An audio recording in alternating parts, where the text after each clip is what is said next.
सास बहू मुर्गी चोर। एक गांव में कमला भाई और विमला भाई नाम के सास और बहू रहते थे। उन दोनों को खाने का बहुत शौक था। कमला भाई का बेटा और विमला बाई का पति बाजीराव जो भी मेहनत करके कमाते थे, वो उन दोनों का खाने के लिए ही पूरा खर्चा होता था। एक दिन बाजीराव सब्जी का थैली के साथ घर आया। क्या लेकर आए हो रे? भिंडी, आलू, बैंगन, टमाटर, धनिया, कड़ी पत्ता, ऐसे बोल रहा था। बस बस, इतना बोरिंग वाला सब्जी लाकर गर्व से लिस्ट पढ़ रहे हो। चिकन नहीं लाए क्या? कल ही 2 किलो चिकन लाया था ना माँ, मेरे लिए एक पीस भी नहीं बचाया और तुम दोनों सब खा लिए थे ना, फिर आज भी चिकन ही चाहिए क्या? हाँ लाए थे, उसमें हड्डी के अलावा अच्छा मांस तो नहीं था, फिर भी हमने समयोजित करके खाए थे ना। पहले जाके 3 किलो देसी चिकन लेकर आओ। तब बाजीराव सब सब्जियों को फेंक कर, ये अब मुझसे नहीं होगा, रोज आप लोगों को चिकन और मटन खिलाकर मैं कर्ज में डूब जा रहा हूँ। ये सब्जी खाना है तो खाओ, नहीं तो भूखे पेट मरो, मैं अब से बाहर खाऊंगा। तब कमलाबाई और विमलाबाई को क्या करना है कुछ समझ में नहीं आया। अब और फायदा नहीं है सोचकर दोनों मुर्गियों को चुराना शुरू किए। किसी का मुर्गी दिखाई दिया तो कमलाबाई मुर्गी को विमलाबाई की तरफ धक्का देती थी और विमलाबाई एक बर्तन में उसे छुपाती थी। फिर वो दोनों उस बर्तन में पानी लेकर जा रहे हैं जैसे नाटक करते हुए उधर से चले जाते थे। वैसे ही वे लोग रातों में मुर्गी को पालने वाले घर में घुसते थे और फिर टोकरी के नीचे मुर्गियों को चुराने लगे। उन मुर्गियों से वे रोज chicken biryani, chicken fry, butter chicken ऐसे अलग अलग तरह के पकवान बनाकर खाते थे। रोज शाम को घर आके बाजीराव, क्या है यहाँ तो रोज चिकन पकाया हुआ खुशबू आ रहा है, चिकन खरीदने के लिए आपको पैसे कहाँ से आए? हाँ, हमारी जिंदगियों में चिकन कहाँ से मिलेगा? हम रोज हरे भरे सब्जी खाकर ही जी रहे हैं। आप बाहर होटल में अच्छे अच्छे खा के आते हैं, लग रहा है वो बात आपसे ही आ रहा है शायद। तब बाजीराव को कुछ भी समझ में नहीं आया। वैसे रोज गांव में मुर्गी गायब होने की वजह से गांव वाले सब मुलाकात हुए। तब गांव का मुखिया करम सिंह, ऐसे रोज मुर्गी गायब हो रहे हैं, मतलब ये कोई चोर का काम है। आज से कुछ दिनों तक रातों में बिना सोए नजर रखना है, किसी न किसी दिन वो चोर पकड़े जाएंगे। तब वहां मौजूद कमलाबाई और विमलाबाई ये सुनकर घबरा गए। घर आके कमलाबाई, अब क्या करना है? अब से मुर्गी चोरी करना मुश्किल होगा। असल में आजकल चिकन का बहुत आदत पड़ गई है, अब से हम कुछ भी नहीं खा सकते हैं। आप कोई भी टेंशन मत लो सासू माँ, उसके लिए मेरे पास एक प्लान है, कहकर कुछ बोली। और फिर उस रात को वे दोनों भूत का मेकअप लगाए। फिर दोनों एक घर में घुस गए। उस घर का आदमी नजर रखा हुआ था। तभी ये दोनों हाथ उठाकर करते हुए उनको डरा दिया। तब वो आदमी, बाप रे भूत कहकर अंदर भाग गया। फिर वे दोनों मुर्गी को उठाकर लेके गए। वैसे ही वे दोनों रोज भूत का मेकअप डालकर मुर्गियों को चुराने लगे। देखा सासू माँ, मेरा प्लान कैसे वर्कआउट हुआ? सब लोग मुर्गी को भूत खा रहे हैं कहकर डर के मारे शाम होते ही दरवाजे को बंद करके कंबल ओढ़ के चुपचाप सो रहे हैं। हमको अब पीछे हटने का कोई सवाल नहीं है। शाबाश विमला, तुम मेरे बहू होकर आना मेरा किस्मत है। एक रात मंकू नाम का एक बच्चा असल में भूत कैसे होते हैं ये देखने के लिए घर की खिड़की से देख रहा था।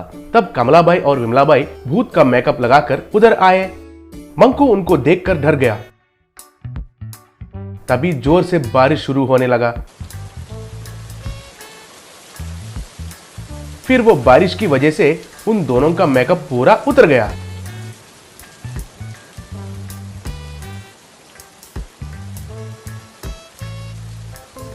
मंकू हैरान होकर तुरंत उनका मां पिता को बुलाया। वो लोग आकर कमलाबाई और विमलाबाई को पकड़ लिए। अगले दिन पंचायत में गांव का मुखिया बाजीराव का मुंह देखकर आप पर इस बार पुलिस कंप्लेंट नहीं देने को निर्णय लिए है। अब से गांव में कोई एक भी मुर्गी गायब होने से भी आप जिम्मेदार होंगे। चोरी करके चिकन खाओगे या फिर जेल में रोटी खाओगे, आप ही सोच लो। तब कमलाबाई और विमलाबाई गांव वालों से माफी मांगे। फिर उस दिन से वो दोनों जब भी बाजीराव चिकन खरीद कर आता था तब भी खाते थे। उन दोनों में ये बदलाव देखकर बाजीराव बहुत खुश हो गया। Mini house squid game scary teacher. बद्वेर नामक शहर में कलमाड़ी नामक आदमी को संपत नाम का एक बेटा था। एक दिन संपत ने अपने पिता से कहा, पिताजी, आज से मैं स्कूल नहीं जाऊंगा। हमारी स्केरी टीचर मुझे डरा रही है। उतना ही नहीं, पागलों जैसी पनिशमेंट देती है। रे, तुम्हारे बारे में मुझे पता है। तुम स्कूल को डुम्मा मारने के लिए जितना भी प्लान्स करो, मैं तो तुम्हारे बातों में गिरने वाला नहीं हूँ। चुपचाप स्कूल जाओ। ये सुनकर कुछ नहीं हो सकता करके वो स्कूल चला गया। जब संपत क्लास में आया, उसे देखकर स्केरी टीचर बोली, क्यों रे बुद्धू, तुझे पढ़ना तो आता नहीं, ऊपर से स्कूल भी लेट आता है। मैडम, पहले मैं अच्छे से पढ़ाई करता था। आपके आने के बाद ही ऐसा हो गया। आप जो सिखाते हैं मुझे बिल्कुल समझ में ही नहीं आता। हमारे स्कूल में संपत नाम का एक हिम्मत वाला आया है। वो मेरे पढ़ाई के स्टाइल पे बहाने बना रहा है, इसीलिए मैं उसे एक पनिशमेंट देने वाली हूँ। वो ये है कि उसे 10 दिन दीवार के साथ कुर्सी बन के खड़े रहना है। बस संपत और कुछ कर नहीं पा रहा था तो उसने पनिशमेंट ले ली। उस दिन स्कूल के बाद रास्ते में एक पेड़ के नीचे बैठा था संपत। अब संपत के मन में, छी, मेरे पिताजी मेरी बात ही नहीं मानते हैं। वो बैड स्केरी टीचर हर दिन मुझे पनिशमेंट देती है। छी, मुझे घर ही वापस नहीं जाना चाहिए। मैं बिल्कुल नहीं जाऊंगा। करके रो रहा था। तभी उसके ऊपर एक पत्थर आके गिरा। हर तरफ देखा तो उसको सामने एक लिलीपुट और स्क्विड गेम लिलीपुट लड़की दिखाई दिए। हाय फ्रेंड, मुझे कुछ मत करो। तुम्हें बुलाने के लिए ही मैंने पत्थर फेंकी थी। मेरा नाम छोटू है और ये मेरी छोटी बहन है चांदनी। हम दोनों लिलीपुट्स हैं। वाओ, तुम बहुत अच्छे लग रहे हो। छोटे छोटे से क्यूट क्यूट से हो। तुम्हारी मैं क्या हेल्प करूं? कुछ भी नहीं फ्रेंड, हम लोग लिलीपुट्स में गरीब हैं। इतना ही नहीं, हमारे माता पिता भी नहीं हैं। हमें एक घर चाहिए, उसके लिए शायद तुम कुछ मदद करोगे कहकर बुलाया है। फ्रेंड, ऐसे मत बोलो। तुम्हारे लिए मैं हूँ ना। तुम मुझे बड़े पसंद आए हो। तुम लोगों के लिए मैं एक अच्छा सा मिनी हाउस बनवाऊंगा। चलो मेरे घर चलें। कहकर अपने साथ वो उन्हें अपना घर लेके आया। अब संपत उसके पास जो चीजें थी उनसे एक बढ़िया सा मिनी हाउस बनाकर उन्हें दिया। तब उसके अंदर चांदनी और छोटू गए।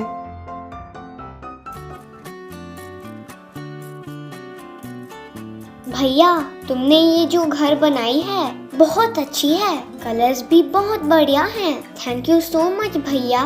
देखो, तुम लोग जितने दिन चाहो उतने दिन इसमें रह सकते हो और जब तुम चाहो तब मैं तुम्हें इस घर के साथ उस जगह पे वापस छोड़ दूंगा।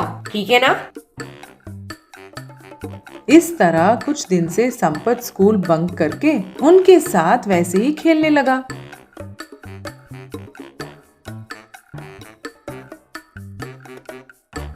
एक दिन छोटू को लेके संपत बाहर जा ही रहा था तो उन्हें उनके घर आते हुए स्केरी टीचर वहाँ दिख गई। उसे देखकर संपत छुप गया। ये देखकर छोटू संपत से, क्या हुआ फ्रेंड, क्यों छुप रहे हो? क्या वही है जिसके बारे में तुम बार बार कहते हो, वो स्केरी टीचर? डरो मत, मेरी बहन उसको देख लेगी। स्केरी टीचर ने सारे घर को छान मारा और संपत के रूम में आई। वहाँ उसे मिनी हाउस और उसके अंदर चांदनी दिखे। अब चांदनी को चौंक कर देखते हुए स्केरी टीचर, कौन है तू? इतनी छोटी सी है। मेरी बात छोड़, तू कौन है? इतनी डरावनी सी, बड़ी सी। अच्छा बच्चू, पिद्दू सी है। तू इस स्केरी टीचर को बोल रही है? ओहो, वो संपत तुम लोगों के साथ खेलने के लिए ही स्कूल बंक कर रहा है। निकम्मा, देखो आज मैं उसकी क्या हालत बनाती हूँ। ओह, तो तू ही है वो स्केरी टीचर। बेचारा, तू कैसी टीचर है रे? कोई स्टूडेंट तुझसे क्वेश्चन पूछता है तो तुझे आंसर देना है ना, थोड़ी ना पनिशमेंट देते हैं। Very very bad teacher. अरे छोटी भूतनी, पिद्दू सी है तू, मुझे सिखाती है। तू गई आज, उस संपत को नहीं तुझे देती हूँ पनिशमेंट। देखो जाके सीधे दीवार के साथ कुर्सी की तरह बन जाओ, वरना तुझे और तेरे साथ साथ इस घर को भी मैं बर्बाद कर दूंगी। अच्छा टीचर, तू मुझे नहीं जानती है। ओम भीम फट। इससे स्केरी टीचर दीवार से कुर्सी की तरह लग के लॉक हो गई। ए छोटी भूतनी, ये तूने क्या कर दिया है रे? मेरे हाथ पैर नहीं चल रहे हैं, मुझे लगता है मैं मरने वाली हूँ। जल्दी छुड़ा दे मुझे, प्लीज छुड़ा दे रे। देखा ना स्केरी टीचर, मेरे मंत्र का पावर। फिर कभी तुम मेरे फ्रेंड को सताओगी? नहीं नहीं सताऊंगी, उस संपत को ही नहीं और किसी बच्चे को भी मैं नहीं सताऊंगी। प्लीज मैं तेरे हाथ जोड़ती हूँ, मुझे छोड़ दे, मैं अभी यहाँ से भाग जाऊंगी प्लीज। करके रोने लगी। ओम भीम फट। करते ही स्केरी टीचर नॉर्मल बनके वहाँ से भाग गई।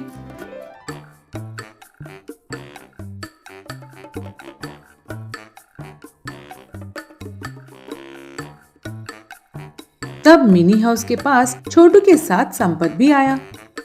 अब छोटू को मिनी हाउस में छोड़कर तुम लोगों के पास इतने पावर्स हैं, जानबूझ के मेरे साथ मेरे घर आए ना। हाँ फ्रेंड, उस दिन जब तुम हमें दिखे, मुझे घर नहीं जाना कहते हुए हमने तुम्हें सुना, हमें बहुत बुरा लगा। छोटी छोटी बातों पर अगर हम घर नहीं जाएंगे तो हमारे माता पिता बहुत दुखी होंगे ना, इसीलिए हम तुम्हारे साथ आए। ये सुनते ही संपत बहुत खुश होकर उन दोनों को थैंक यू बोला।